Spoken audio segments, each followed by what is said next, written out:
Kilala ang mga Muslim, mga sangkay, sa kanilang paniniwalang Islam. Naniniwala lamang po sila na mayroong iisang Diyos na kung tawagin ay Allah. Allahu Akbar. Allahu Akbar. Ngunit sa pagkakataong ito mga sangkay, sila po ay nagulantang sa nalaman nila mula po sa isang pastor. Hello, what's up mga sangkay? Ang muli ito, Sangkay Janjan, nagbabalik dito sa ating channel. Huwag niyo pong kailimutan na isubscribe ang ating YouTube channel, i-click ang bell at i-click niyo po yung all. At sa mga nanonood po sa Facebook, i-follow niyo po yung ating Facebook page. Today mga sangkay, pag-uusapan po natin ang pangyayari nung magulantang ang mga Muslim sa isang bansa sa isiniwalat po ng isang pastor.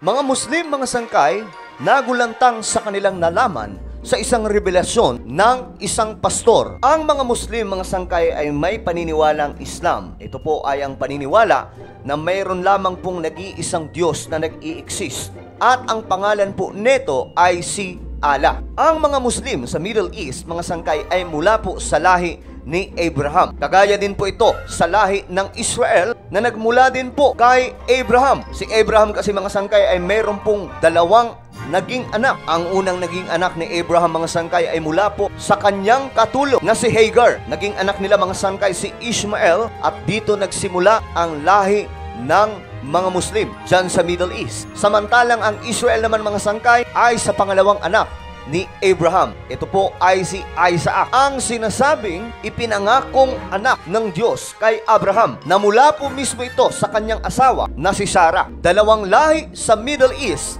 Israel at ang mga Muslim, na nagmula lamang po sa iisang ama na walang iba kundi si Abraham. Ang Israel at mga Muslim sa Middle East ay naniniwala lamang po na mayroong iisang Diyos o paniniwalang monotheism. Dalawa lamang po ang kilala sa paniniwalang ito.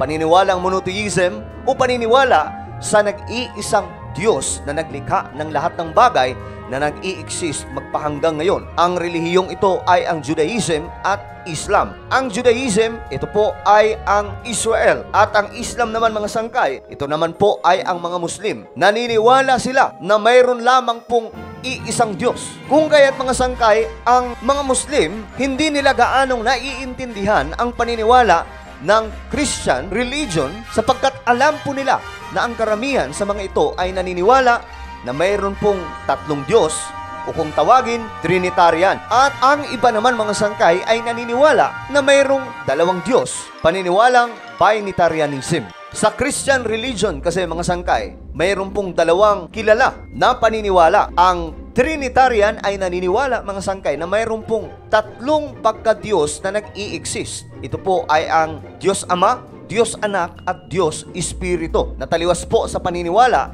ng mga Muslim o Islam, Judaism o ang Israelites. Dahil ang mga ito, mga sangkay, ay talagang pinagdidiinan nila na mayroon lamang pong nag-iisang Diyos. Ganon din po ang Binitarianism. Naniniwala po sila sa Diyos Ama at Diyos Anak. Nataliwas din po ito sa paniniwala ng Islam at Judaism. Kung kaya't mga sangkay, laking gulat po nila nung malaman ng mga Muslim na mayroon po palang nag-i-exist na Christian religion na naniniwala po kagaya ng kanilang paniniwala, ang monotheism. Paniniwala na mayroon pong nag-iisang Diyos lamang na nag-i-exist, naglikha ng lahat ng bagay at ng buong universe. Inihayag ni Pastor David Bernard, isa pong pastor leader ng Oneness Pentecostals, nung makausap po ang isang Muslim na hindi na po niya binanggit specifically kung anong bansa ito. Sila po ay nagdaraos pagtulong sa isang komunidad ng isang bansa nung makausap po nila ang mga matataas na opisyal doon. At laking gulat ng mga ito mga sangkay nung malaman ng mga Muslim ang isang revelasyon nung sinabi po ni David Bernard na ang kanilang belief din po ay halos kaparehas nila, na naniniwala lamang po na mayroong nag-iisang Diyos at wala na pong iba. Kagaya po ng paniniwala ng Islam at Judaism. Kung kaya't mga sangkay, sinabi po mismo ng mga leader ng mga Muslim ng bansang ito na kailangan namin ang mga Kristiyanong katulad ninyo sa aming bansa. At ayon po sa kwento niya mga sangkay, sa isang pagkakataon na siya po ay nangaral, ay inimbitahan po ang mga ito. Isa po doon ay ang isang preacher ng Islam o Muslim. Kasama pa po ang ibang mga matataas na opisyal ng mga Muslim. Ayon sa kanya, mga sangkay, hindi po niya alam kung ano po ang magiging reaksyon ng mga Muslim habang po siya ay nangangaral. Dahil para sa kanila, itong si Jesus Christ ay tao lamang at isang propeta. Ngunit habang po siya ay nangangaral mga sangkay, hindi po niya alam kung ano ang nangyari. Subalit, marahil daw kumilos ang ating Panginoon. Lumapit po sa kanya ang isang Muslim preacher na umiiyak. Sinabi po ng Muslim na ito na unang beses niyang makaramdam ng ganito. At dito lamang po yan habang siya ay nangangaral na naramdaman niya po ang presensya mismo ng Diyos during preaching. Never po niyang naramdaman ang ganong klaseng pagkakataon kahit po sa kanilang mga moske. Doon lamang po niya na-experience mga sangkay habang nangangaral si Pastor David Bernard mula po sa Oneness Pentecostal o mas kilala sa United Pentecostal Church International. Isa pong Amerikanong mangangaral ng Oneness Pentecostal. I can't be very specific, but we had a group of people working in an access-challenged nation, doing relief work. We got the attention of Muslim leaders. They were shocked to find Christians who believed in one God. And then they were shocked that our ladies were dressed modestly. They thought all Christians dress immodestly. So that opened a door for relationship. I was preaching on a conference in a certain country, and so they invited these leaders to come and visit the conference. And they said, we need Christians like you in our nation. So I said, well, let's talk about how we can do it legally. But they said, you need to come to the night service. They came. One was an imam, preacher. The other was a lawyer. High Muslim officials in their country. I preached on the power of the name of Jesus. I didn't know how they would take that. I knew they believed Jesus was a prophet. When I preached about salvation in the name of Jesus, I didn't know if I was just losing them completely or not. But during the message, they began weeping. At the end, the imam came to me personally. The Muslim preacher, he grabbed my hand. He looked me in the eye. I could see the tears in his eyes. He said, I just want to tell you one thing. What I felt tonight, I've never felt in a mosque.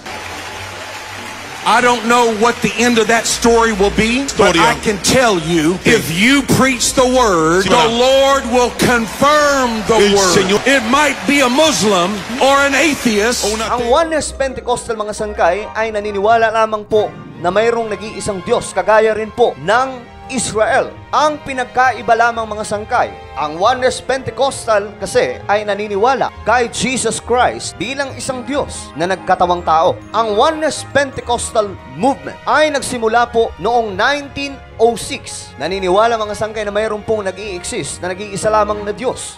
Kagaya po ng sinasabi sa Biblia.